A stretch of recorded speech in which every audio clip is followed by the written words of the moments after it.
سیدنا عبداللہ بن جعفر رضی اللہ عنہ بیان کرتے ہیں کہ میں نے نبی کریم صلی اللہ علیہ وسلم کو دیکھا، آپ تازہ کھجوریں کھیرے کے ساتھ تناول فرما رہے تھے۔ تو کھجور کی تاثیر گرم ہے جبکہ کھیرے کی تاثیر ٹھنڈی ہے۔ یہ دونوں ایک دوسرے کی اصلاح کرتے ہیں اور دونوں کا مزاج متضاد ہونے کی وجہ سے دونوں میں جو نقصان کا پہلو ہے اس کا ازالہ ہو جاتا ہے۔ مثلاً کھجور کی تاثیر گرم ہونے کی وجہ سے پیاس محسوس ہوتی ہے، یہ درد سر کا باعث بھی بن سکتی ہے اور مثانے کا درد بھی ہو سکتا ہے۔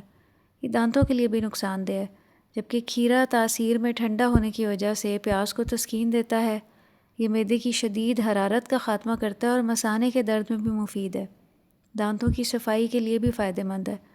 تو ان دونوں کے استعمال سے مزاج میں اعتدال کی کیفیت پیدا ہوتی ہے۔ ام المؤمنین حضرت عائشہ رضی اللہ عنہ فرماتی ہیں کہ میرے گھر والوں نے میرا دبلا پن ختم کرنے کے لیے ہر چیز استعمال کرائی لیکن کوئی فائدہ نہیں ہوا۔